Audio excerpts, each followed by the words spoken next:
Okay, day 9 is all about time.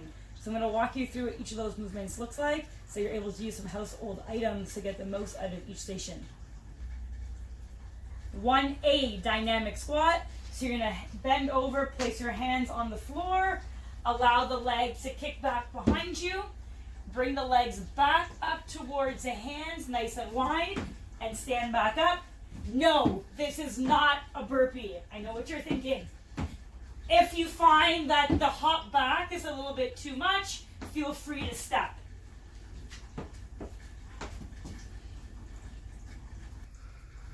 Exercise 1B, a dead bug pullover. So you're going to lay on your back to start. Actually, no, change this. Whatever load that you're using, throw it behind your head to start. Lay on your back, push your lower back into the floor, bring the hips and the knees up to 90 degrees. Make tension through the midsection. You can know that you're doing that by pushing your lower back into the ground. You're going to grab whatever it is that you're using. You're going to bring it up over the torso. Extend the arms behind the body, and as you lengthen that lever, push that lower back into the ground as hard as you can. Extra difficulty, you can start to extend some limbs, depending on what works for you. The integrity of this movement is ensuring that that lower back stays pressed into the floor at your most extended position. You're going to get into your push-up position, whether that might be against the wall or on the floor from your toes or from your knees, doesn't matter. You're going to complete your push-up, and at the top of your push-up position, you're going to lift one hand up off the floor and tap the opposite shoulder and push up again. That's 1 rep, 2 reps, 3 reps. Here you're ensuring that as you lift one hand up off the ground, that you're using the midsection and the shoulder and the hip area to stabilize. So you're going to get a little bit more out of this movement than just a regular push-up. Exercise 2B, on the spot sprint. Exactly what it sounds like. In the same position that you're standing in, you're going to bust into a sprint on the spot. A couple things you want to think about here to extract as much as you can out of this movement. As you come into the top position, you're trying to pull your knee as high as you possibly can and pump the opposite arm. And as you switch, you're going to perform the same thing. Yes, you can bring these into a bit more of a high knee position if you're worried about how high to go or to not go. The bent over row is next, exercise 3A.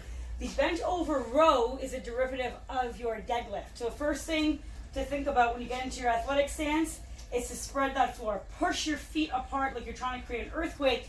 Again, nothing actually moves. It's the intent of what you're bringing. So you're going to fire everything up through the lower body. You're going to push those hips back, back, back, back, back, back, back. So you start to feel tension through the back side of the body here and obviously through the glutes. Once I've gone in that position, I can then begin my row. I'm going to take a moment here to show you a couple of different options that we found at our house, which hopefully you can replicate in your space. Okay, so to start, I'm going to bend over, pick up my kitty litter. I'm going to start from a standing position, get my shoulder blades back and down. I'm going to push the floor apart like I just talked about. I'm going to press those hips back as wide as I can, pushing the floor apart. So even though this is an upper body exercise, I'm getting the most out of my lower body to stabilize. I'm going to pull or row these 2 kitty litter boxes up, squeezing the hell out of my upper back. Back down, squeezing the hell out of my upper back.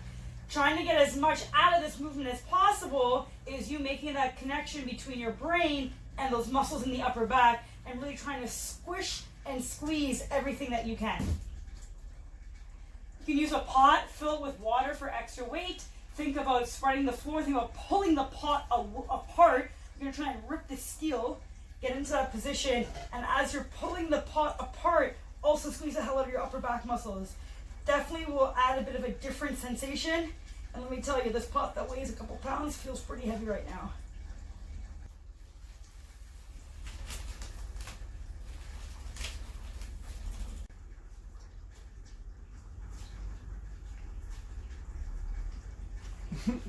And the last movement for today's session Exercise 3B is a plank pike. So you're going to get into a full plank position. This would be a full plank.